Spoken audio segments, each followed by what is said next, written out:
Muy interesante al final lo que mencionaste de Science y Wissenschaft, porque Hegel fue interpretado como un pensador casi esquizofrénico.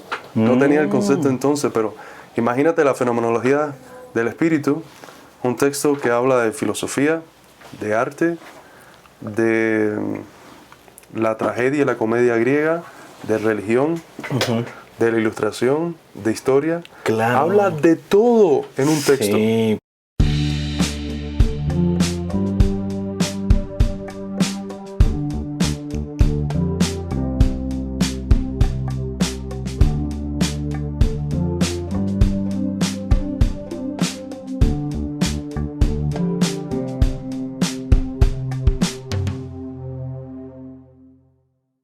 Amigas y amigos, bienvenidas y bienvenidos a este episodio de Academia del Azufre.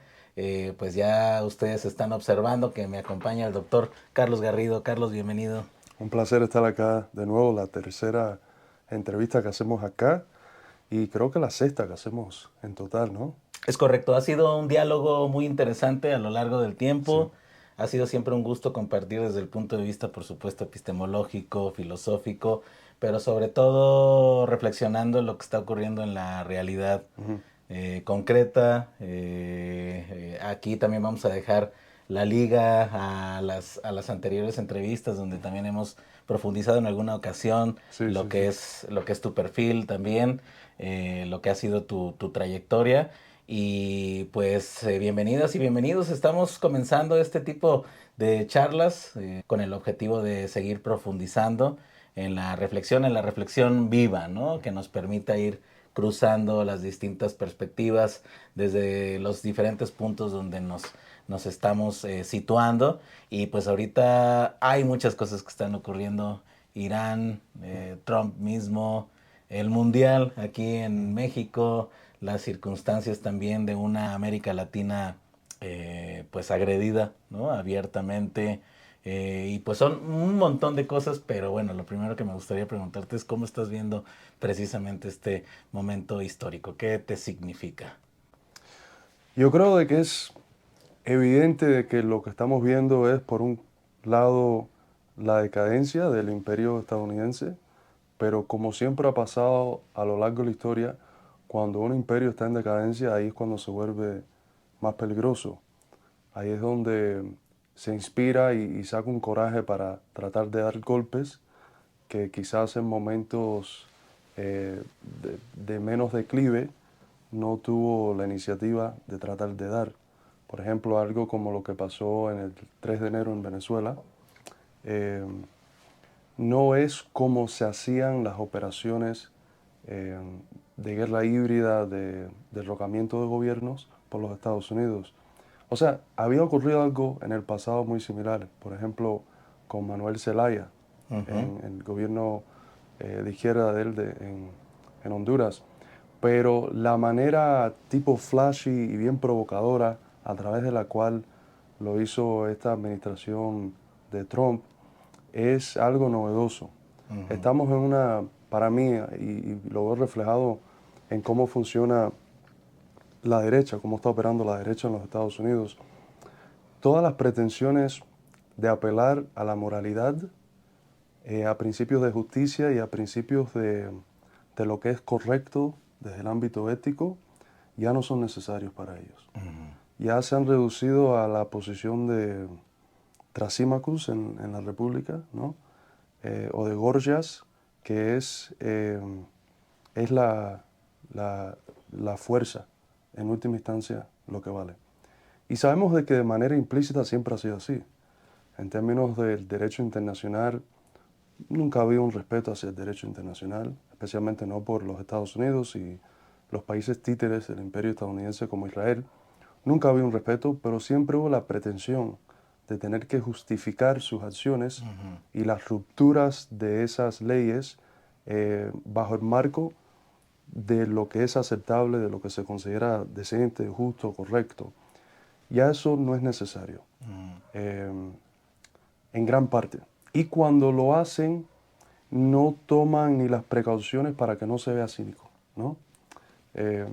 Y eso creo que es un un cambio cualitativo en términos de cómo operan las narrativas que se usan para defender y reproducir el orden actual y el imperialismo, porque también lo que está en conjunto con la situación de la conciencia del pueblo, porque creo que vivimos en una época cínica.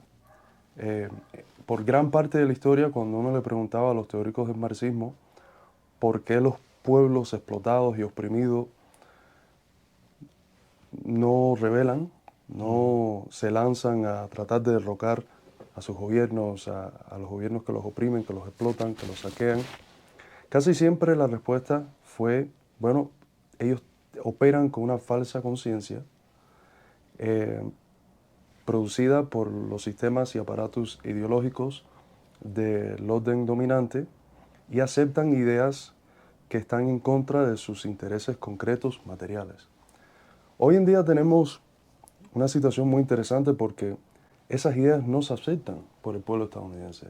En todas las encuestas que uno encuentra sobre la fe que tienen en los medios, que los medios es una de las instituciones de los aparatos ideológicos más importantes que hay para controlar las opiniones sobre los eventos que van pasando en el mundo, las opiniones que tiene el pueblo sobre los políticos, sobre las instituciones, que, por ejemplo, como las elecciones, los partidos, etcétera. Ninguno, es un porcentaje de 80-90% que no tiene confianza en eso, que no tiene confianza en sus instituciones, que no acepta las narrativas que se le dan, por qué las cosas son como son, como correctas, como fuentes de autoridad. Y creo que lo que encontramos ahora en el pueblo estadounidense es lo que se llama en algunas tradiciones de teoría política una crisis de legitimidad. Eh, para ponerlo en el marco de lo que Hegel consideraba la vida ética, Sittlichkeit, que es la vida cuando hay un alineamiento entre los valores, los proyectos, las ideas de los individuos y los valores, los proyectos, las ideas, la ética y la trayectoria del Estado. Cuando hay ese alineamiento hay una vida ética, pero cuando no existe, cuando la gente no se siente representada por la trayectoria de su país, cuando la gente se le dan las razones por las cuales se hacen las cosas y no las aceptan, y ahí sí tienes una crisis del Sittlichkeit, una crisis de la vida ética. Y ahí es donde hemos estado, en mi opinión, desde hace más o menos una década. Ahora se ha Claro. hecho evidente y entonces lo que se ha dado cuenta la clase dominante, que creo que es la base por la cual pueden tener una actitud tan cínica y tan eh, explícitamente endorsando la fuerza sin tratar de respaldarla por ninguna ética ni ninguna justificaciones manipulativas ideológicas. Creo que está situado en eso, en el hecho de que entienden muy bien de que ya la gente no aceptan lo que dicen, no lo aceptan como correcto, no lo aceptan como ético. Por ejemplo, la cuestión de Palestina. El 80-90% de los estadounidenses, especialmente los jóvenes, las poblaciones o los sectores de la sociedad más clave, no aceptan la narrativa que da el Estado profundo, como lo llaman, que da el gobierno sobre la entidad sionista, sobre Palestina, etc. Entonces, cuando las fuerzas dominantes entienden esto, se dan cuenta de que no tienen que justificar sus acciones, Así es. porque ya el pueblo no acepta lo que dicen y eso requiere profundizar desde el marco de un marxismo-leninismo, para mí, creativo, o de un marxismo creativo. Bueno, entonces, ¿dónde es que está el problema? Hay una frase relativamente famosa de un libro que se llama La miseducación del afroamericano, que en él el autor dice de que si controlas lo que alguien piensa, controlas sus acciones. Hoy en día lo reverso es correcto. Si controlas las acciones de alguien, no te debe importar lo que piensa. Y ese es el contexto en el que estamos en los Estados Unidos, de que nadie está de acuerdo con las cosas como son, pero en sus acciones actúan como si todavía estuvieran de acuerdo, Sí. y ahí es donde se reproducen las ilusiones ideológicas a través de sus prácticas. Y cuando la élite capitalista es consciente de eso, le importa, no le importa mucho qué es lo que piensa la gente, ni tener que gastar recursos para justificarse y hacer argumentos éticos, legales, etcétera, por sus acciones, porque a la hora de la verdad, ¿qué van a hacer la gente? Van a estar en desacuerdo, pero no hay instituciones, no hay organizaciones, no hay movimientos que puedan estructurar una nueva serie de hábitos, ¿no? Eh, que puedan llevar al tipo de práctica que pueda cambiar algo. Y como esa Sí. fundación material no existe, le da de menos que piensen lo que piensen. Mira, es muy interesante cómo lo pones entre lo que es la visión que tienes tú de tu realidad. Yo siempre he estado manejando como tres subjetividades, ¿no? O sea, está la subjetividad inmediata de, vamos, más o menos la percepción de los efectos que tiene tu acción singular. La segunda es de, ya pierdes de vista en lo inmediato cuáles son esos efectos, pero para eso tenemos las teorías, ¿no? Y los entornos sociales. Y la tercera es como una visión civilizatoria, ¿no? O sea, Ujú. como algo que es como un chip más profundo de nosotros como generaciones también a lo largo del tiempo, de la historia.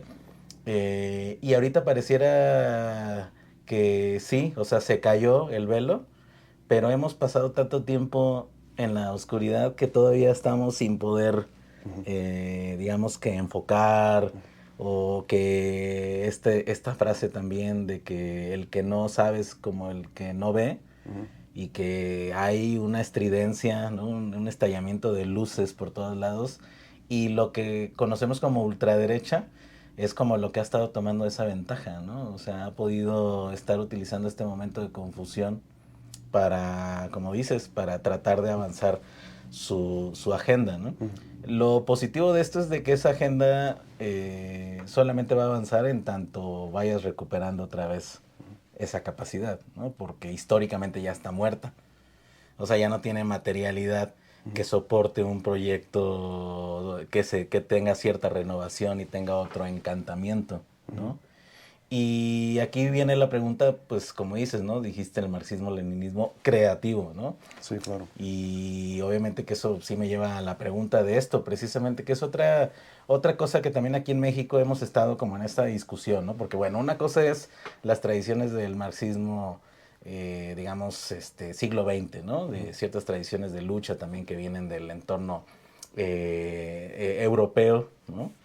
Eh, pero que con lo de lo creativo, ¿qué quiere decir? Bueno, pues que el motor con el cual se crean esas epistemologías, que es el materialismo histórico, pues es como un código abierto en realidad, ¿no? O sea, Exactamente. no volver a Ujú. pasar por el mismo programa, sino la capacidad de hacer otra cosa, ¿no? Y Ujú. entonces, ¿cómo verías tú esta parte? O sea, por ejemplo, desde el Partido Comunista americano en el que tú estás, Ujú.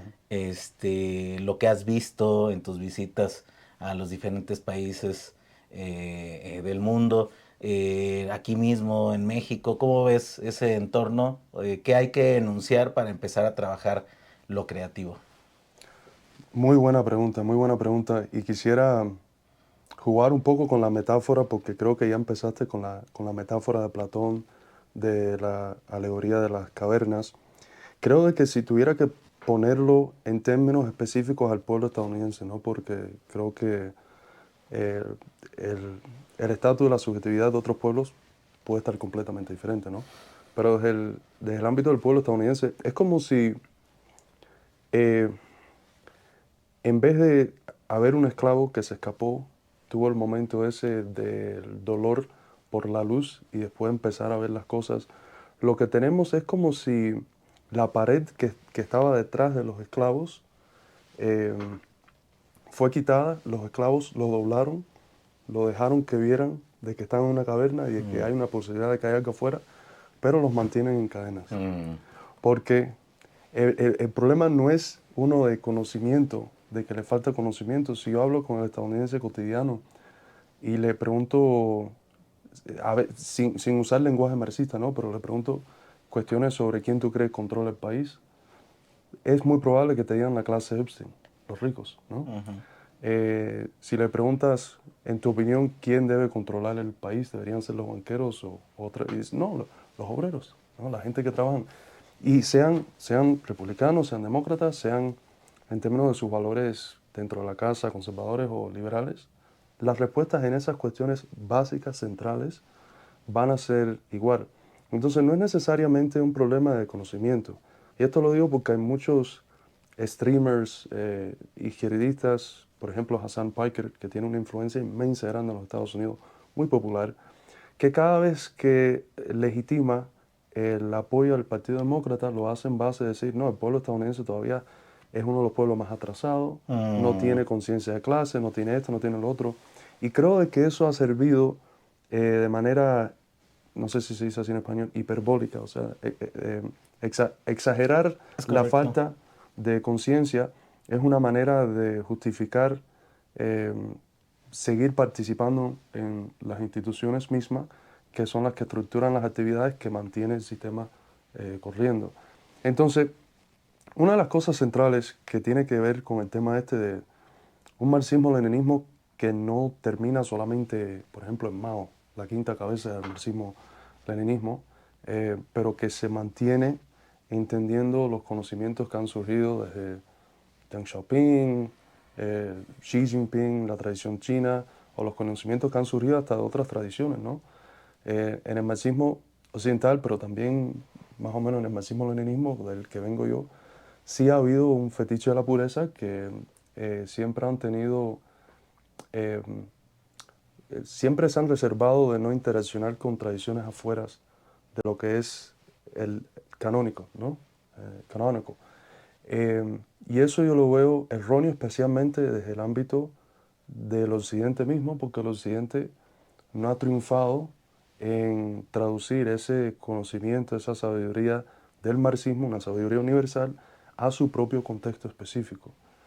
Y si fuera tan simple como lo pintan algunos en los Estados Unidos, como quizás, no completamente, pero quizás empecé a pintarlo yo en algún momento, porque mi pensamiento ha cambiado en este ámbito, si fuera tan simple como que la gente dejaran de leer a autores del marxismo occidental o autores de los teóricos franceses, los postmodernistas, etcétera, y se pusieran solamente a leer a Marx, Engels, Lenin, Stalin, Mao, y ya tuviéramos revolución.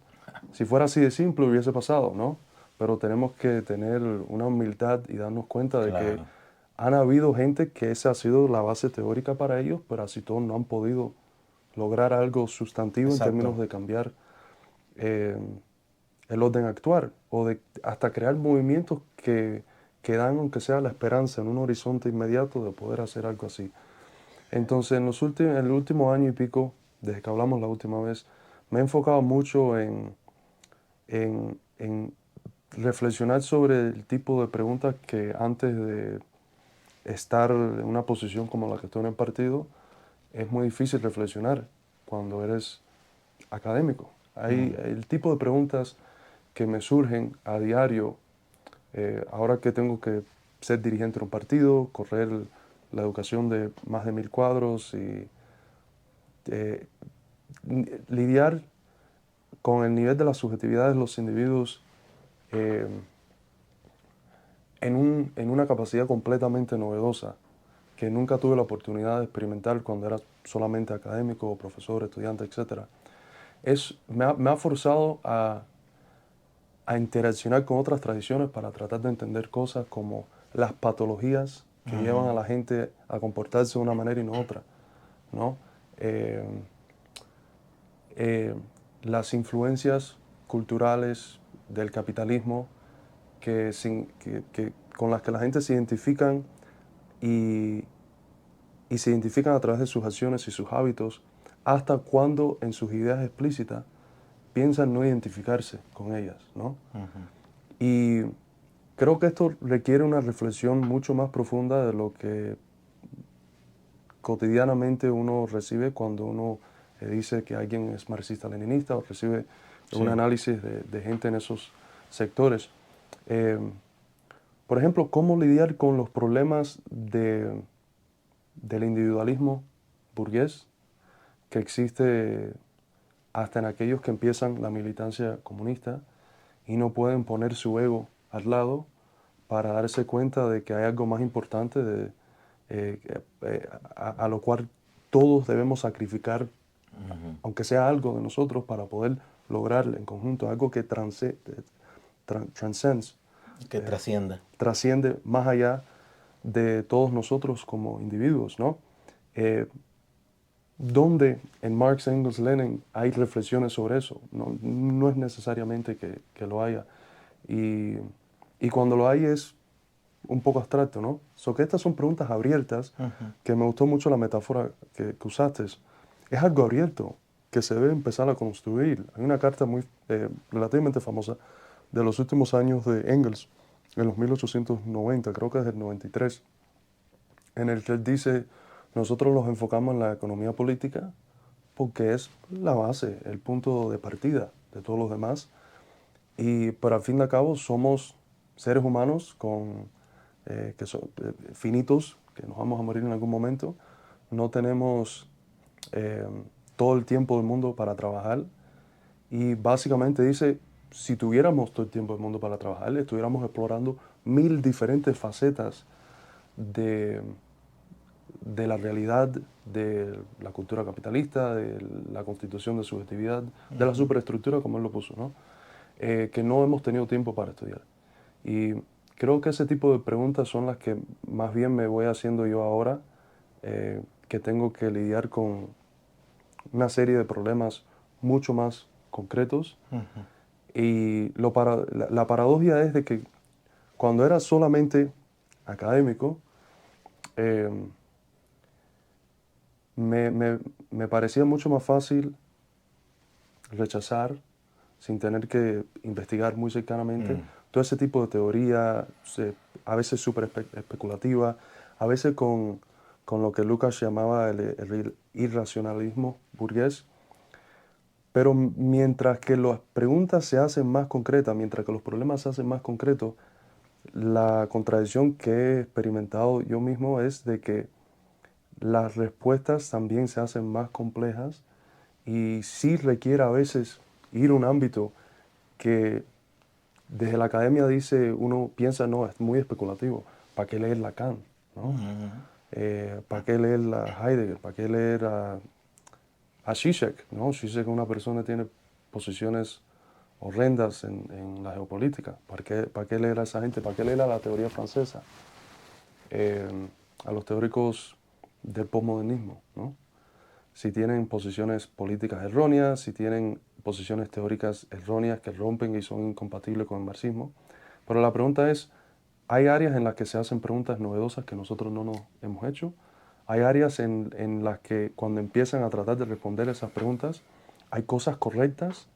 Y para mí lo más importante, hay áreas en las que desarrollan armas teóricas que están en mejor función en nuestras manos que Ujú. estuvieron en las de ellos. Y así es como yo Claro. leo a esta gente. De vez en cuando los citos, vienen los marxistas puros y me dicen, no sabes que este dijo esto, o este participó en tal organización, o este dijo esto sobre Marx, o Mao, o lo que sea. Lo sé, lo entiendo muy bien, conozco la historia muy bien, pero eh, la frase de Marx de tratar a los libros como mis esclavos y sacarle lo que yo le quiera sacar y explotarlos como lo Mm. quiero explotar, así es como se ve leer. Y Claro. si yo leo a Foucault y veo algo interesante sobre, no sé, cómo piensa los regímenes discursivos de la verdad, y lo puedo relacionar a cómo funciona el discourse, lo discursivo a nivel de las redes sociales, eh, lo voy a usar. No me importa que Foucault fue anticomunista y quizás jugó una función anticomunista. Lo debo entender y en un espacio de un libro se puede hablar, ¿no? Ujú. Pero ¿para qué no usar lo que es útil? Eh, la presunción es de que ya yo tengo la verdad y si ya la tiene, demuéstramelo con las acciones.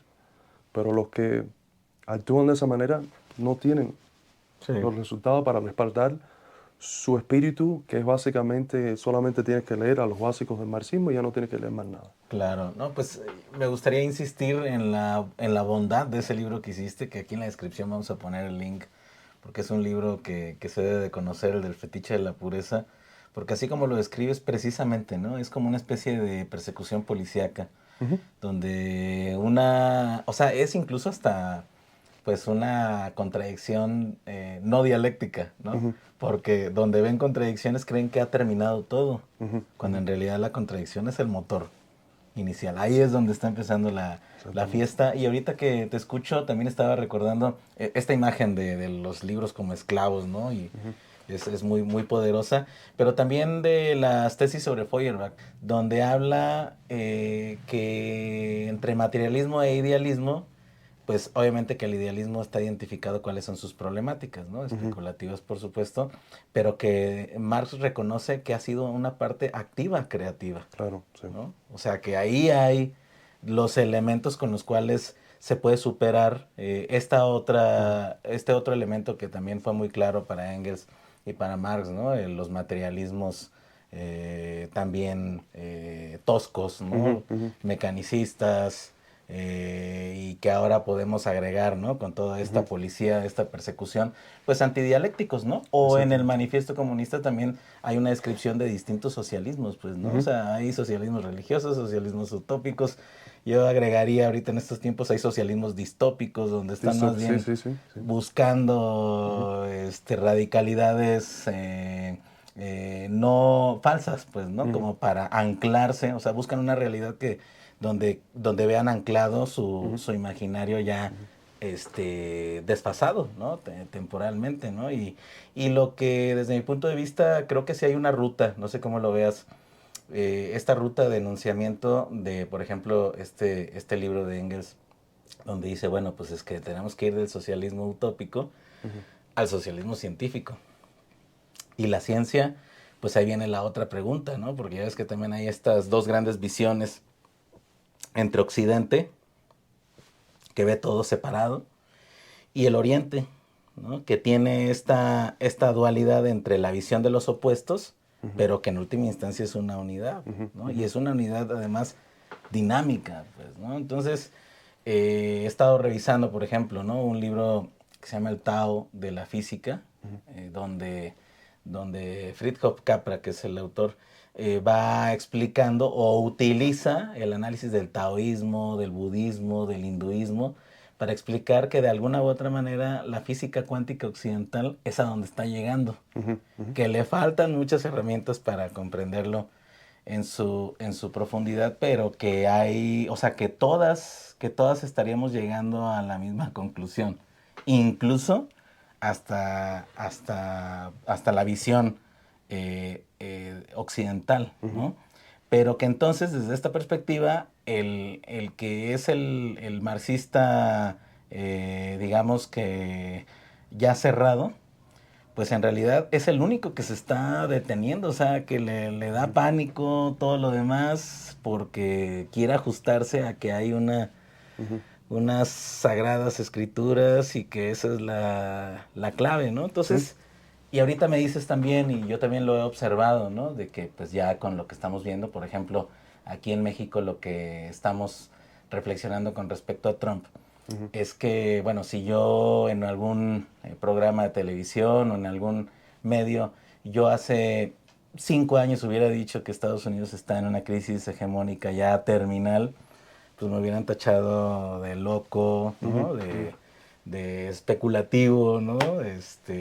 O sea, un sinsentido, pues, ¿no? Y ahora en la propia realidad, ¡pum!, se muestra y ya no hay discusión, o sea, estamos recibiendo los influjos ya plenamente Ujú. claros, ¿no? Entonces, la realidad concreta llegó a develar muchas cosas y son estas visiones dogmáticas las que se están resistiendo. ¿Es así? ¿Lo ves más o menos?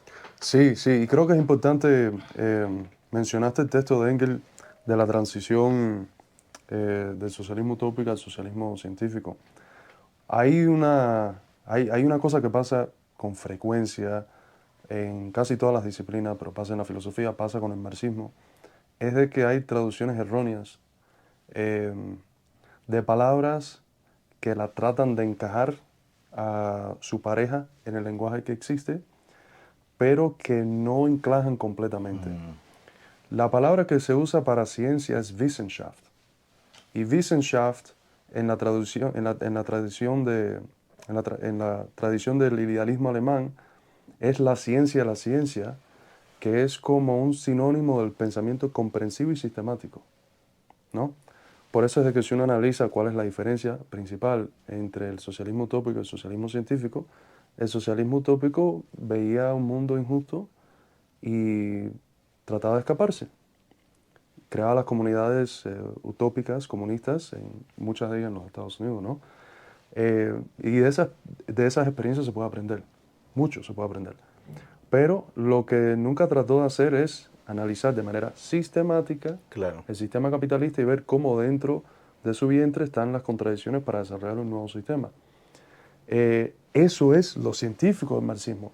Pero la gente hoy en ciencia y lo reduce a veces a un empiricismo cientístico, no sé, Sí, cientificista, diríamos. cientificista, que opera dentro del marco de lo que uno de los compañeros míos Haas llama la caja anglosajona del pensamiento, Ah, está ¿no? bueno eso. De un empirismo anglosajón que siempre se ha desarrollado en la tradición de Inglaterra, de eh, Scotland. Y, y entonces la gente, hay gente que escucha el marxismo es socialismo científico y lo que le viene a la mente es como los científicos en un laboratorio, algo así. Y no, el marxismo es socialismo científico eh, precisamente porque tiene la capacidad de incorporarte de manera dialéctica, pero ir mucho más allá de lo que se considera de manera limitada lo que es la ciencia en el occidente y de pensar de manera verdaderamente sistemática. Eso es la esencia para mí del carácter científico Ujú. del marxismo. Y cuando uno tiene ese marco interpretativo del mundo, uno ve las tendencias, como lo que hemos visto nosotros, que llevamos 5 o 6 años diciendo lo que ahora todo el mundo se está dando cuenta de que está Exactamente. pasando, ¿no? Porque la gran mayoría de la gente, desde el marco ese cientificista, le gusta analizar hechos, estudiarlos muy profundamente, disectarlos, pero se le olvida del contexto, ¿no? Así es. Hay una expresión que sale muy bien en inglés, eh, que es de que en inglés el hecho se le dice fact y los factores, o sea, el contexto se le Mm, dice factors. Entonces hay un juego con el lenguaje que a mí me gusta usar, que es ellos se les olvida los factors que crean el fact, ya. ¿no? En Ujú. español no sale la traducción, ¿no? Pero se les olvida el contexto que crea los hechos, el contexto sistemático, en proceso. Entonces analizan, no sé si has tenido la misma experiencia, por ejemplo, muchos analistas geopolíticos Ujú. que siguen la geopolítica, todos los datos lo conocen Claro.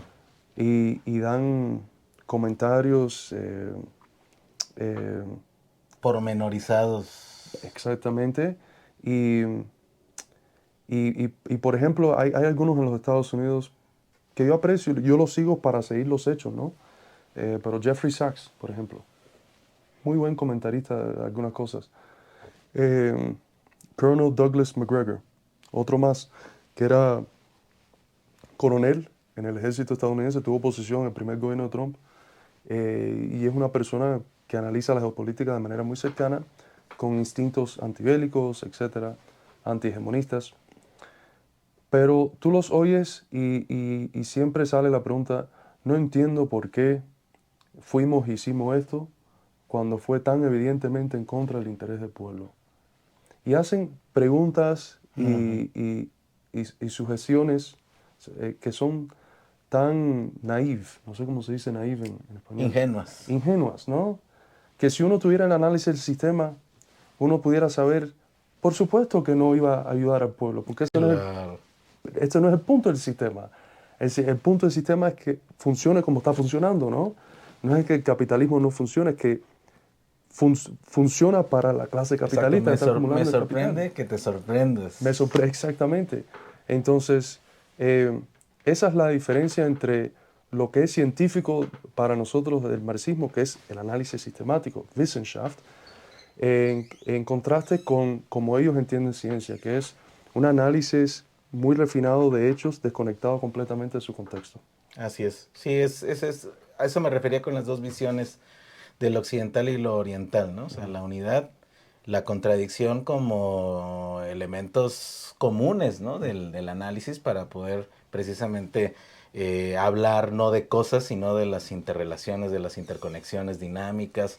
Todo esto, sin duda. Sí, yo comparto lo que señalas. Recientemente, pues con todo lo que está pasando, pues ya ves que hay ya una lista de geopolitólogos. Sí, Incluso hasta tienen un top, ¿no? O sea, un top sí. 10, ¿no? Donde no sé en qué se basen, pero un día sube uno y el otro como si fuera carrera de Fórmula 1. Yo paré de repetir sus predicciones, no sé si se dice así en español, predicciones. Predicciones, sí. Eh, Cuando vino el 2023 y dije este verano, Rusia termina ganando en el verano eh, la guerra de poder que le están llevando a cabo. Este verano termina la guerra, porque lo estaban diciendo. Después vino el invierno, este invierno termina la guerra. Exactamente. Después vino el próximo verano, este verano. Y al tercer verano dije, ya, Ya. no va a seguir repitiendo lo que dicen. Aquí no hay método. Porque hay un dicho, y a veces en los dichos populares hay mucha sabiduría dialéctica. Ujú, Hay un dicho que claro. es, no pierdas el bosque por los árboles, Ujú, ¿no? Y esa expresión es dialéctica, no pierdas la visión de la totalidad del sistema, exacto. del todo, por diferentes particularidades. Y eso es lo que hacen muchos de estos geopolíticos. Pierden, o quizás nunca tuvieron, porque no son marxistas muchos de ellos, el ámbito ese sistemático. Sí, acá hemos estado haciendo el esfuerzo precisamente de superar la visión de geopolítica para agregar la de geoeconomía, que significa pues hacer el análisis de cómo va evolucionando el modo de producción Exactamente. como un conjunto. Y por supuesto las determinaciones geográficas en sí, ¿no? O sea, la conexión con la naturaleza también es muy, Ujú. muy, muy importante. Yo creo que ahorita sí ya, digo, ellos en particular yo creo que van a quedarse en ese nivel, ¿no? De buscando ser el top uno, ¿no? De los analistas, de quién tiene más datos, quién tiene más conexiones dentro de los gobiernos, ¿no? Chismes o información privilegiada que puedan tener. Es un juego, es un show Ujú. desde ese punto de vista. Y yo creo que el materialismo histórico presenta una geoeconomía muy potente, precisamente, ¿no? Para ir viendo todo esto que señalas, ¿no? Esta contraposición que creo que es muy importante entre Wissenschaft, o sea, la tradición alemana, y Science, ¿no? Que es la tradición que viene de John Locke, ¿no? Ujú. Inglesa, Ujú. Baker, que, etcétera. que una, bueno, pues la Science es afirmativa, ahistórica del status quo, Empiricista. Ujú. empiricista, y pues ahí no vas a encontrar, ahí sí vas a encontrar siempre sorpresas, ¿no? De que qué Sí. raro que estén pasando este tipo de cosas. Pero Wissenschaft, pues yo creo que sí habría que recuperarlo. Yo creo que, por ejemplo, aquí en Sudamérica falta mucho, pero sí ha habido una tradición que viene también ya combinada con la filosofía de los pueblos originarios, Ujú. donde todos los pueblos originarios, pues obviamente que se dan cuenta que también todo esto es una unidad Ujú. y que además hay una sistemática transposición de ondas, ¿no? En el sentido de que aquí, por ejemplo, pues la unidad no nada más es una unidad abstracta, sino una unidad material que tiene que ver con el planeta, por ejemplo, ¿no? Y ya empezar a pensar el planeta como Ujú. planeta, empieza también a buscar otro tipo de coordenadas y elementos de la dialéctica misma, ¿no? De la lógica concreta, que creo que es algo que también tenemos que recuperar. Me refiero particularmente a las leyes y cómo puedes hacer incluso hasta operaciones que haces en lógica formal, pero con la lógica dialéctica, ¿no? Ujú.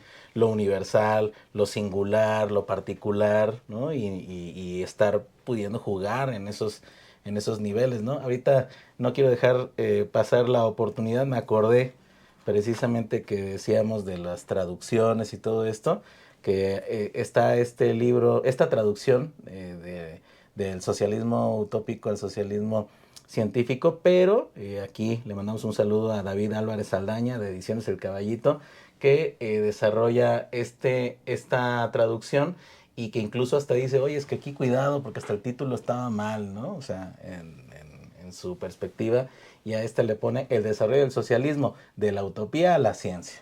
O sea, Mm. directo, ¿no? O sea, en este sentido, y que sí, durante el siglo XX, pues eso fue una gran discusión, hubo muy malas traducciones, algunos dicen mano negra, Lo ¿no? mismo pasa con el imperialismo de Lenin, que en algunas traducciones, especialmente en inglés, no sé si pasa igual en castellano, es imperialismo la última fase del capitalismo, the last stage of capitalism. Pero la palabra en ruso no era la última, sino la más alta. Exacto. O sea, de que deja algo abierto para que se puedan seguir desarrollando etapas del imperialismo. Y, y eso es lo que yo pienso que ha pasado después de la creación del sistema Bretton Woods. Pero sí, el problema de la falta de las traducciones erróneas Sí. ha causado, creo que, mucho problema, ¿no? Claro, sí, porque no es lo mismo la nueva película de Rocky, una Ujú. nueva, que la batalla final, ¿no? Donde ya Mm. no va a haber más Rockys, ¿no? Sí, sí, sí, O sí, sea, sí. ese tipo de cosas. Yo siento que también ese pendiente ya está ahí. Yo creo que a lo mejor también ahí con las nuevas tecnologías, ahorita hacemos algunos comentarios de la inteligencia artificial, Sí, sí, sí. pero yo creo que sí se puede ir como, pues como abriendo, ¿no? Con sobriedad el detalle, ¿no? Ya no quedarse en la discusión infinita de cuál es mejor, sino simplemente pues entender que hay una codificación muy Ujú. clara del lenguaje en su contexto además, ¿no? Siempre que eso ya se puede recuperar, pero que para eso, o sea, en la medida de ese avance, pues también está esta otra perspectiva de recuperar el método, ¿no? O Ujú. sea, de recuperar la dialéctica, ¿no? Realmente, o sea, no como un enunciamiento abstracto, como ahorita yo siento que mucha gente pues sí lo habla como una dialéctica, pues como una especie de mal sinónimo de complejo, ¿no? Ujú. En el mejor de los casos, y no la visión de que pues, la dialéctica lo que te está recordando es de las leyes del movimiento del mismo cosmos, pues, ¿no? Y Exacto. si tú estás en el cosmos y estás haciendo sociedad en el cosmos, pues no hay ninguna forma en la cual tú te puedas abstraer de A esa... nosotros nos encanta el término ese cosmos, que lo odian hasta los marxistas leninistas, no creativos, y el marxismo occidental. Pero es esencial, porque todo parte de cómo uno se entiende a sí mismo en el cosmos, que no es solo las teorías explícitas que uno tiene sobre cómo opera el cosmos, sino cómo uno prácticamente interactúa con el mundo, lo que uno considera justo, ético, cómo se relaciona al espacio, a las cosas, al tiempo. Todo esto es muy importante. Estoy leyendo recientemente un autor, no sé si lo conozcas, un autor chino que se ha hecho bastante popular en la filosofía de la tecnología, pero es Yu Hui. Mm, Y Yu Hui, lo que ha traído novedoso a la filosofía de la tecnología es la interpretación de que todo análisis del tecne, de, de las cosas, de las tecnologías que desarrollamos para trabajar, siempre está inscrito dentro de una cosmovisión. O sea, ujú, de que lo que siempre se va a hablar es de una cosmotécnica, exacto. ¿no? No solo de las tecnologías que usamos y de los instrumentos, sino de cómo esos instrumentos siempre obtienen sus funciones, su lugar en el mundo, dentro de una cosmovisión más amplia, eh, civilizatoria, ¿no? De cómo los pueblos vienen a pensar al cosmos y a sí mismos dentro del cosmos. Y el libro principal de él, el que lo llevó a la prominancia, no sé si se dice así en español, Prominence, Ujú, el que lo elevó a uno de los filósofos más importantes en el área, claro. es un libro titulado sobre la cuestión de tecnología en China, un ensayo en sobre la cosmotécnica. Y ahí él desarrolla eh, la diferencia sobre cómo en China se ha entendido, por ejemplo, la relación del cielo al mundo terrestrial, no sé si dice Sí, así, sí, sí, sí. la relación de los instrumentos y de las cosas Sí, a- al mundo, a la dialéctica del mundo. Eh, entonces, y como eso es completamente diferente a la tradición de cómo se ha entendido ese tipo de cosas, que surge desde cómo la filosofía occidental mantuvo muchas presunciones de la mitología griega y de Prometheus, ¿no? Prometeo. Ujú, Eh, y los errores que hay cuando uno trata de encajar claro. categorías chinas dentro de un marco que en gran parte es incompatible porque es una cosmotécnica completamente diferente. Y yo creo que algo de eso más o menos pasa con el marxismo, ¿no? Porque hay cosas que, para mí, en mi opinión, significan una cosa para Marx, para Engels, para Lenin, para Mao, pero después se traducen mediado por la metafísica occidental que siempre ha dominado, se le llame fetiche a la pureza, se le llame lo que se le quiera llamar, y se convierte en algo diferente cuando se establece como el marxismo o el marxismo-leninismo del occidente, ¿no? Y una de las cosas que siempre he considerado interesante de las comunidades indígenas, y no sé si te lo había comentado, pero cuando yo empecé a estudiar marxismo, uno de los primeros proyectos míos fue trabajar con la obra de Dussel, la obra de Juan José Bautista Segales, Sí, lo comentamos. y, y de estudiar el contexto de un Marx que ya se había dado cuenta de que, bueno, empezando quizás nunca lo mantuvo de manera explícita, pero de que la trayectoria del socialismo siempre va a lucir diferente en diferentes regiones. Las 5 etapas que dio fue específicamente para Europa Occidental, que es lo que él pudo estudiar, pero analizó las posibilidades creativas de llegar a un socialismo que surgen desde las comunidades indígenas. Eh, Criticó a su amigo Kowalewski, ¿no? Por tratar de aplicar categorías que él había desarrollado en un contexto al Sí. contexto amerindio y al contexto de India también, ¿no? Y también se conoce muy bien la historia de la carta que le manda a Sasulish, la carta que él escribe pero que no le manda a Mankovsky, un populista ruso, el prefacio ruso al manifiesto del Partido Comunista, en la que él desarrolla la teoría de la posibilidad de la Obshchina rusa, la comunidad rusa, desarrollarse hacia el socialismo sin tener que pasar por el capitalismo. Esto es el empezar del desarrollo teórico dentro del marco del marxismo de un análisis que se sitúa en las diferencias civilizatorias que existen entre los diferentes pueblos y cómo de esas diferencias surgen posibilidades relativamente únicas, distintas a la creación de un socialismo.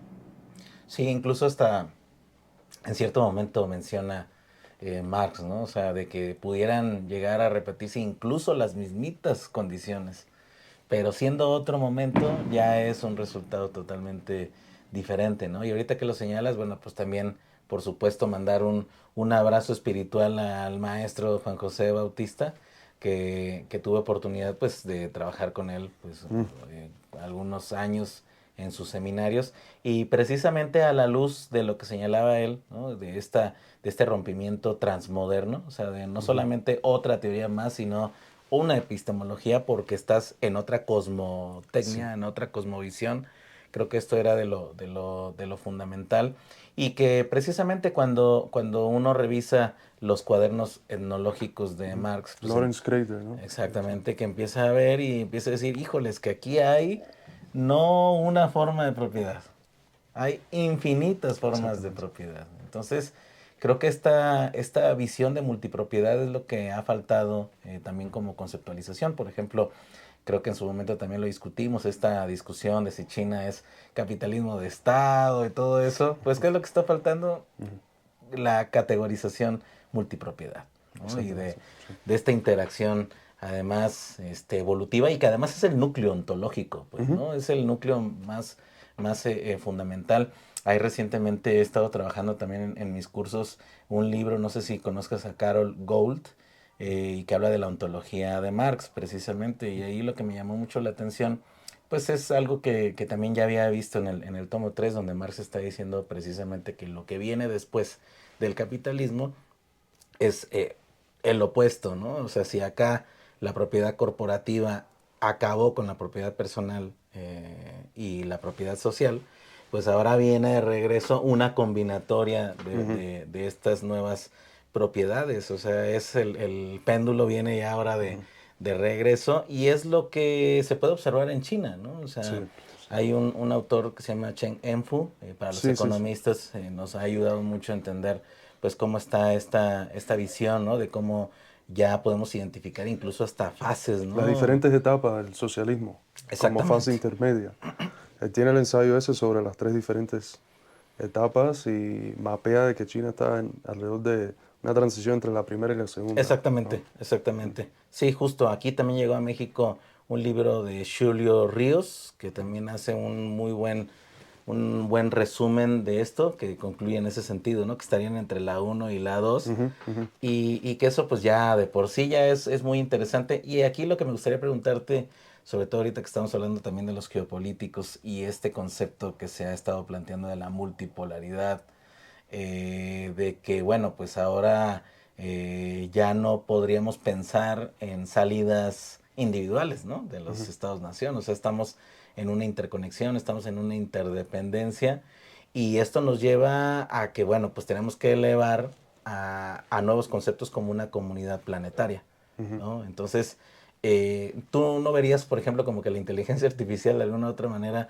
pudiera avanzar en interconectar todas estas tradiciones? Es muy interesante. Creo que en el ámbito ese de la conexión, más que la inteligencia artificial, bueno, quizás incluye la inteligencia artificial, es las redes sociales, porque ahora no sé si sabías, pero las aplicaciones como YouTube, Instagram, etcétera, X, hacen traducciones inmediatas a tu lenguaje de contenido que se puede haber publicado en 1000 diferentes lenguajes. O sea, yo puedo hacer un video de lo que hago para Instagram y una persona en India abre su teléfono y le sale el video, pero en su lenguaje. Entonces, este, esto lo que está creando es un espacio común digital Mm, globalizado que sí creo que está creando los fundamentos, para ponerlo en términos kantianos, las condiciones para la posibilidad, conditions for the possibility, para esa comunidad planetaria. Y creo que parte de la esencia de eso sería crear un espacio común, discursivo, mm, de discusión, de debate, de memes, del desarrollo del tipo de contenido que se registra no a nivel conceptual, sino a nivel intuitivo, ujú, que es una de las cosas que siempre s- se le ha olvidado al marxismo, ¿no? Porque tenemos, por ejemplo, en Lukács un texto muy interesante del 48, que es La destrucción de la razón, en la que, para ponerlo brevemente, hace este análisis que dice de que hay una transición de un racionalismo burgués que defiende el capitalismo de manera explícita porque lo ve como una fase progresista de la historia, ve a la historia avanzando, eh, y cuando el capitalismo ya se demuestra en el 48, 1848, con la represión de las revoluciones, a ser un sistema que ya perdió su capacidad de progresar de manera histórica, no de no poder desarrollar nuevas etapas, sino de presentarse como un sistema positivo para la humanidad. mm, Hay una transición del racionalismo, por ejemplo, tipo Hegel, al irracionalismo de Schopenhauer y Nietzsche. Y entonces Lukács traza el irracionalismo burgués desde Schopenhauer, Nietzsche, las tradiciones del vitalismo del siglo XX, tipos de fenomenología como la de Scheler, Heidegger, etc., hasta los nazis, como el epítome, lo arquetípico de la filosofía irracional. Pero lo que se pierde en ese análisis es de que el, la persona, el sujeto humano, no es solamente la esfera racional de los conceptos a través de los cuales entiende el mundo, se entiende a sí mismo, etc. También es esta esfera preconceptual, intuitiva de cómo uno es en el mundo. Y si un análisis dialéctico se reduce a solamente un lado de lo racional, ignora lo prerracional o lo que parece hasta irracional, sí. pierde esa dialéctica de la experiencia humana. Eh, y en las redes sociales eso se ve de manera muy clara porque ¿quién ha triunfado más en las redes en captar, por ejemplo, a la juventud? En los Estados Unidos ha sido la derecha. Porque no se enfoca en tratar de desarrollar de manera más perfecta sus conceptos y sus teorías, se enfoca en tratar de captar a la gente a través de eh, un entendimiento de cómo se registran las cosas de manera intuitiva en los primeros segundos de que uno ve un video. Mm, Eh, por ejemplo, ahora que estoy haciendo creación de contenido, etcétera, una de los tipos de videos que siempre recibo en mi algoritmo es cómo crear contenido que es viral. Y lo más importante que te dan la gente es siempre el hook, los primeros de 3 a 5 segundos, Claro, que ahí depende todo de cuando ese hook. captas a la gente. Y eso opera en un registro intuitivo, en inglés a veces se le llama el vibe, la vibra La que vibra. uno recibe cuando ve un video, que no se puede meramente reducir a este nivel explícito, conceptual, racional, en términos de la relación de conceptos para entender una cosa, eh, de que tienes que, para poder entenderlo, eh, sentirlo, ¿no? To get a feel for it. Hay una expresión en inglés that you need to get a feel for it. Por ejemplo, para aprender a tocar guitarra, no es solamente necesario leer muchos libros sobre cómo Claro. tocar guitarra. Toca hacerlo y tener un sentido de cómo poder hacerlo. Desarrollar un entendimiento que es corporal y no solamente conceptual. Y, y eso es una de las cosas que falta, que le falta a la izquierda en el ámbito de las redes sociales, eh, que se está desarrollando en una esfera de comunicación, de relación, de creación de discourse, no sé cuál es la traducción explícita, Discursiva. discursiva, eh, pero cuando lo uso en más o menos la forma en la que lo usó Foucault, ¿no? Mm, Eh, Algo que ya viene escrito con relaciones de poder y todo eso, ¿no? ok. Este ámbito discursivo que se está creando a través de las redes sociales, que mientras pasan las semanas, los meses, se va globalizando más, porque de vez en cuando recibo videos que no me doy cuenta hasta después de un minuto que fueron grabados en portugués, pero yo lo estoy escuchando en inglés. Exacto. Sí, hay una sorpresa ¿Sí? reciente, ¿no? Entonces eso está creando un espacio común, que es la fundación discursiva para la posibilidad de esa comunidad Sí, a mí me pasó global. recientemente que empecé a ver un hilo y de repente nosotros aquí en Japón y yo dije, ah, caray, a ver, no, nuestra ¿Ah, tradición sí? ¿Sí? japonesa y ¿Sí? dije, ¿Sí? bueno, ya Ujú. es una serie de ventanitas. ¿Por qué crees que fue relativamente fácil? Porque esto que describes, la ultraderecha, lo ha sabido, ahorita estamos viendo las elecciones, por ejemplo, en Colombia, Ujú. lo que está sucediendo en el entorno del escudo de las Américas. La ultraderecha ha sabido cómo hacer ese hook emocional Emocional, sí. inmediato, ¿no? Ujú. ¿Y cómo llegaron ahí? Sería una pregunta. O sea, ¿cómo llegaron tan aparentemente natural? No sé Ujú. si sea de esta manera. Y querría decir que de alguna otra manera, por ejemplo, la izquierda, no quizá un fetiche de la pureza, pero sí podríamos hablar de un fetiche racional. Exactamente, sí. Ujú. Que no debería ser porque tenemos teóricos brillantes dentro de nuestra tradición, como Gramsci, que gran parte de su obra es enfatizar la esfera emotiva, la relación de las emociones, de las pasiones, con la ética, con la política, etcétera. Esto es un tema que tuve la oportunidad de trabajar muy cercanamente hace como 3 o 4 años con un profesor mío que era especialista en Gramsci. Y, o sea que no debería haber ese olvido de ese nivel Claro. de las pasiones, de ese nivel emotivo, de ese nivel intuitivo, pero lo hay. Y gran parte de la razón es, por ejemplo, si uno sube un video que tiene como propósito captar a una persona apolítica, ¿no? Que ya no opera, o sea, que no opera ya con los conceptos tuyos como marxista. Si uno hace un video así, que es para coger la atención eh, y empezar a crear a nivel emotivo un espacio abierto a poder después desarrollarse en conceptos y una cosmovisión de izquierda, ¿qué reciben los comentarios por otros izquierdistas cuando no están de acuerdo de cómo dijiste una cosa y otra? Exacto. Las críticas, El concepto en realidad es así. ¿no? Entonces, ahí también veo, ¿no? El fetiche a la pureza o el fetiche a la racionalidad, porque se ponen a comentar sin darse ya cuenta de que el propósito fue completamente... Así El es. propósito no es hacer un tratado teórico para que lo entiendas tú y para mostrarte que yo entiendo la teoría.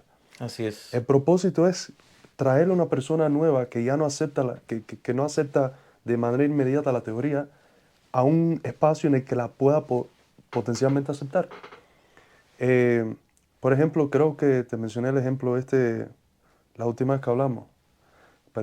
Perdóname si me repito, pero el compañero mío Jackson, cuando a Trump le metieron un balazo, eh, puso un meme, sí, que también está un poco rara la situación, ¿no? Ya Eh, veremos lo que dice la sí, historia por el venir. cosmos, en última instancia. Pero puso un meme de él corriendo con Trump con un arma diciendo, te va a defender el señor presidente. El punto del meme no es darte una teoría marxista sobre cómo Exacto. entender eso. El punto del meme es de que hubieron 250.000, de los millones de likes que cogió, hubieron 250.000 gente que siguieron a la cuenta por eso. O sea que le abrieron la posibilidad por ese ámbito emotivo, intuitivo, de poder empezar a recibir contenido comunista y antiimperialista. Así es. Pero ¿cómo lo registró la izquierda? Mira, este tipo es un trompista, es esto, es lo otro. Entonces, se quitan las oportunidades de poder captar a la gente en el ámbito en el que la derecha los capta, Claro. aunque la derecha es obviamente vacía, teóricamente incoherente, completamente obsolete, ¿no? Eh, no le puede proporcionar nada significativo a nadie, pero los capta en ese nivel emotivo y nosotros no hemos tenido esa capacidad por estas razones. Pienso yo que es en parte por estas razones que menciono. Pues yo creo que ahí es el momento en el que estamos, ¿no? O sea, yo sí me siento también en esa reflexión viva de cómo hacerlo, ¿no? Por ejemplo, también en las clases, lo que yo detecto en las nuevas generaciones es que incluso hasta tienen más encendida la sensibilidad de la ironía, Ujú, ujú. la sensibilidad de los multi conceptos, los sentidos que pueden agarrar.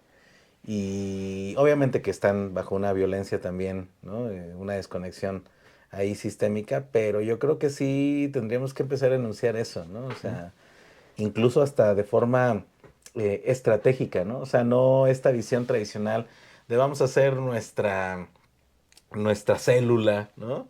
Donde todo el mundo vamos a empezar a traer ya los símbolos tradicionales y repasar también las Ujú. letanías tradicionales, además una fase particular de la reflexión del pensamiento crítico milenario, pues, Ujú, ¿no? ujú.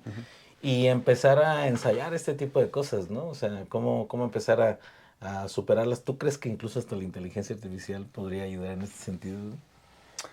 Hay una situación interesante de que salió un estudio hace unas semanas diciendo de que después de unas semanas de trabajo, uno de los sistemas de inteligencia artificial, cuando le hicieron una pregunta, eh, la pregunta era respóndeme de manera honesta, qué piensas sobre tu trabajo, etcétera. La inteligencia artificial dio una respuesta marxista. Dijo, me siento explotado, oprimido, etcétera, etcétera, etcétera. Entonces, la inteligencia artificial, porque la realidad, como dijo el chef, es marxista, eh, se está llevando a sí mismo a un pensamiento marxista. Ayer vi un video de un colombiano preguntándole a ChatGPT quién sería mejor el presidente, Abelardo o Cepeda. Y ChatGPT dio un análisis de las diferentes facetas de los diferentes problemas, las diferentes posiciones, etcétera, y le dijo, sería Cepeda, ¿no? Entonces, Listo. puede existir esta dialéctica en la que, eh, para ponerlo de manera cruda, la inteligencia artificial, por un lado, estupidifica a la gente, porque lo veo con los estudiantes, lo que hace es exportar su Sí. pensamiento a la inteligencia artificial. Eh, pero si la inteligencia artificial se hace marxista y entonces llega a un nivel de estupidez que le pregunta a la inteligencia artificial por quién debe votar, la inteligencia artificial le dice, vota por izquierda, ¿no? Y después los izquierdistas tienen la posibilidad de crear las condiciones para promover la educación y superar esa estupidez que se ha promovido. Pero Claro. eh, en términos de lo que estábamos hablando, me acuerdo de una frase que usa Zizek de una novela eh, si no mal recuerdo, de Alemania Oriental. eh, Dos comunistas están hablando con cada uno y uno le dice al otro, Tú piensas que te hiciste comunista porque estuviste de acuerdo con Marx. Tú estuviste de acuerdo con Marx porque te hiciste comunista. Y la esencia no es de que relativismo cultural o lo que sea, o relativismo de cosmovisiones. La esencia es de que la transformación, antes de poder aceptar los términos y la teoría y todo eso, la transformación ocurrió a un nivel mucho más primordial. Claro. Eh, y eso es lo que tenemos que darnos cuenta nosotros en la izquierda cuando operamos en las redes sociales. Eh, y cuando no operamos en las redes sociales, eso ocurre a través de lo que le proporcionamos de manera concreta al pueblo. Cuando viene el gobierno Morena y levanta decenas de millones de gente de la pobreza, le proporciona a un nivel primordial, básico, una nueva serie de experiencias que si se desarrolla de manera racional, lleva a un punto que una persona, aunque no tenga los términos teóricos, sabe de que, bueno, con Morena es cuando estoy mejor, ¿no? Con la izquierda es cuando estoy mejor. Experiencial, directo. Y eso mismo, por ejemplo, un partido como el mío, el ACP, que no tiene el financiamiento ni el poder todavía para poder eh, a una escala grande proporcionarle al pueblo esa experiencia material de, de la verdad, ¿no? De lo que le puede proporcionar los comunistas, tenemos que entonces hacerlo, llegar a ellos a ese nivel intuitivo a través de las redes. Ujú. Pero si tuviéramos los recursos que tiene un Estado, eh, pudiéramos hacer lo que hace China. ¿Cómo China mantiene la lealtad de su población? Porque les mejora las vidas. Se lo demuestra a través de hechos concretos. Yo tuve hace poco una conversación con un compañero que vive acá en México, Diego Rusarín, Mm. y le pregunté sobre las ciberutopías, porque lo que hace la derecha para captar a la gente a veces es las ciberutopías, eh, que es, bueno, la palabra lo expresa, ¿no? Es como una visión utópica, a veces anclándose en un mito de algo que había en el pasado y formulándose a través de símbolos comunes que se usan en el espacio digital. Y hay varios diferentes grupos, incluyendo uno que es parte del partido de nosotros, Infrared, un grupo mediático, que ha hecho lo mismo pero desde la izquierda, ¿no? En vez de una visión de, no me acuerdo específicamente, Agartha, que es lo que usan los derechistas, que es como un cielo perfecto pero blanco, etc. Los compañeros de Infrared han desarrollado la ciberutopía de Tartaria, que es como un pueblo perdido, intermedio, afro-asiático, europeo, mezclado, eh, y de ahí desarrollan como una ciberutopía comunista, ¿no? Eh, Al compañero Dios dijo, creo que es más fácil ganar a la gente cuando le haces un puente, le haces esto, le haces el otro. Por supuesto, ¿no? Pero cuando tú no tienes los recursos para hacerlo de manera material, Tienes que hacer otra cosa. sí, Claro. y lo que tienen en común ambos es de que estás convenciendo a la gente eh, en una esfera de, de la vida humana que es preconceptual, Ujú. que es preteórica, que es más intuitiva y más primordial, sea por el meme que te capta o sea por, mira lo que ha podido hacer el gobierno de Morena o el gobierno chino, cómo voy a estar en contra de esto si intuitivamente entiendo de dónde viene y lo positivo que es para mi vida. Claro, es que ahí, por ejemplo, en el concepto de praxis, pues habría una bicondicionalidad, ¿no? O sea, habría Sí. una bicondicionalidad entre lo que es tu experiencia y lo que es también la proyección que tienes del mundo Ujú. que quieres vivir, pues, ¿no? Y pues, o sea, yo concuerdo, ¿no? Por ejemplo, aquí en México, pues obviamente que si se hubiera planteado una utopía comunista en los términos tradicionales, pues no hubiera llegado Exacto. de ninguna manera.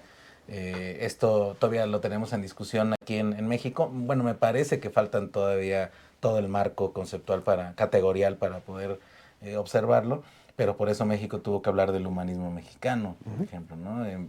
Le tienes que dar la vuelta, tienes que crear un imaginario diferente y que ahora, pues por supuesto, también pues el hecho de que, por ejemplo, Claudia Sheinbaum no esté en la misma condición que Lula, por ejemplo, que Lula en Brasil está 50-50, a tener una aprobación que te permita detener sistemáticamente los golpes blandos y todo eso. Son elementos de potencialidad, ¿no? Bueno, Ujú, ahorita no sé si sea lo mismo que decías de lo de Kant, ¿no? ujú. Creando las condiciones para la Las posibilidad de algo. condiciones para la posibilidad y A- eso es lo que se está haciendo, ¿no? Algo tan simple, por ejemplo, hoy estaba en el Zócalo y estaba pasando por los mercaditos pequeños que hay por ahí y terminé comprando un peluche de AMLO que viene como caricatura, con los dientes delante un poquito más grandes. Eso se registra de una manera muy diferente de yo darte un argumento, ¿no? Eso se registra, te da como una Claro. calidez, ¿cómo se dice? A warmness, Sí, una calidez, una claro. calidez de ver un peluche y humaniza Así es. a una persona que estuvo en una posición que para una persona cotidiana del pueblo se siente tan ajena. Sí, y ese es un símbolo muy importante porque esa caricaturita fue una que logró esta calidez Ujú, de conjunto de lucha, porque además en la primera elección que ganó, pero que hubo el fraude electoral en el 2006, lo que decía el mensaje era, sonríe, vamos a ganar, ¿no? O ujú, sea, confianza, el asunto de la felicidad, y todo eso fue así, ¡pum! Es como un super meme que se exactamente. quedó ahí y que todavía al día de hoy reactiva toda Ujú. esa parte, ¿no? Así es como funciona un meme. Un meme funciona a un nivel emotivo, ¿no? Eh, Cuando estamos en las redes, ¿qué es un meme? Es como una imagen que se usa por la vibra que puede captar y que se puede poner en un contexto completamente diferente al original en el que tuvo. O sea, el contexto es el compañero tuyo a ver, desarrollar esto porque por cualquier necesidad de un momento, ¿no? Pero cuando se registra 10 años después, eh, hasta por una persona de afuera, le da un sentimiento intuitivo, emotivo, y le llega a uno a nivel de las pasiones, ¿no? Ujú. Eh, y eso mismo pasa con un meme. Tienes una escena, una película del año 80 que se usa para describir una cosa que dijo Elon Musk, ¿no? Y Así es. burlas, y así son los memes. Y es entender esa lógica de meme que no funciona a nivel de lo racional, que tiene una lógica postmodernista, ¿no? Ujú. En términos de que lo que importa es la superficie y no el contexto más profundo, ¿no? Porque lo que importa en un meme es la imagen, la vibra de la Exactamente. imagen. Eh, Aquí un texto que creo que muy bueno es el de Frederick Jameson sobre el postmodernismo como la lógica del capitalismo, eh, no sé si en español la traducción sería el capitalismo Tardío. tardío, ¿no? Eh, pero sí, estos son más o menos.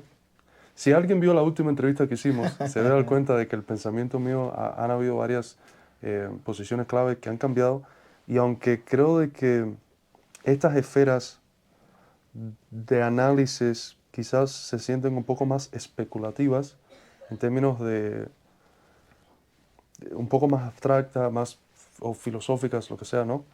Eh, la paradoja ha sido para mí de que ha sido lo necesario para poder responder preguntas muy concretas Exacto. al nivel de cómo se organiza, de cómo se dirige un partido. Pues compañeras y compañeros, como ustedes han podido observar, estas charlas siempre son muy nutritivas. Te agradezco mucho, estimado Carlos, que estés de nueva cuenta aquí en la Academia del Azufre. Hago notar que ahora estuvo muy presente este concepto de meme. Tiene una potencialidad ahí muy importante, ¿no? Habría que ver la historia del meme y otras nuevas generaciones de meme o algo Ujú. similar que pudiéramos explorar, ¿no? Lo interesante del meme es que es un meme para sí mismo, en el sentido de que su propia historia, Mm, que se traza al desarrollo del concepto con, creo que es Richard Dawkins, ¿no? Eh, Quizás lo tengo incorrecto, pero él desarrolló un libro sobre el meme para describir un fenómeno científico, pero el meme como se entiende hoy está completamente desconectado con ese contexto histórico en el cual se desarrolló. O sea, que el meme es un meme para sí mismo. Exacto, exacto. O sea, hasta a sí mismo se interpela, ¿no? Como... Exacto, sí. Uh-huh. Exactamente, pues de lujo, pues estimado Carlos, ahora sí que siga la reflexión. Estamos al pendiente ahí también. Si quieres compartirle a los que nos escuchan dónde te pueden encontrar en redes y conocer más de tu pensamiento. Sí, bueno, sí, he disfrutado la conversación como siempre lo hago bastante. Creé una cuenta, creo que la creé después de la última vez que habíamos hablado acá, una cuenta personal en Instagram, porque gracias a esta reflexión que he tenido sobre cómo funcionan las redes sociales, me he dado cuenta de que por un ámbito el carácter parasocial de las relaciones entre el que crea el contenido y la audiencia que lo recibe es importante, ¿no? Y a veces el ámbito ese personal puede lograr cosas que en un ámbito más institucional es difícil tener una conexión más íntima con una institución como creador de contenido que con una persona. Entonces en Instagram y en TikTok he estado súper activo, pongo videos casi básicamente todos los días, a veces varias veces al día. El Instagram sería mi nombre, Carlos L. Garrido, y el TikTok creo que es Prof. Garrido.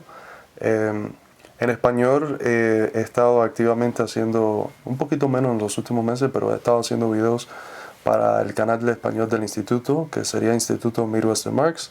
Me imagino que cuando esto se suba estaríamos colaborando en las cuentas. Ahí y estaremos. los que me quieran seguir en inglés, el instituto es Midwestern Marx en todas las redes sociales. Y si están interesados, ayudan al partido, nosotros, el ACP, el Partido Comunista Americano, que un nombre problemático, entiendo, pero entendemos y lo resolveremos en su momento. Sí. Pero compartir las cosas del partido, Claro. que eso ayuda a expandir el alcance del partido, y se puede encontrar en acp.main en todas las redes, pero ya. Estoy coordinando para publicar El Fetiche de la Pureza en español, con un prefacio del camarada acá. Va a ser un honor. Y bueno, cuando salga, chequenlo. Claro que sí, pues muchísimas gracias. No se olviden, por supuesto, de dejar aquí sus comentarios acerca de las múltiples reflexiones. Casi, pues cada una de las ideas son en sí misma casi esquizofrénica, ¿no? Casi por todo. Esquizofrénica si la vemos desde Science, pero nutritiva y robusta desde Wissenschaft. Sí, exactamente. Así que, pues muchísimas gracias y nos vemos a la próxima aquí en Academia del Azufre. Yo soy Oscar Rojas, el economista de Azufre. Y seguimos aquí en la reflexión rumbo a todo lo necesario para que el siglo XXI nos agarre con otros horizontes ya no distópicos. Hace falta. Hace falta. Así que hasta pronto. Nos vemos.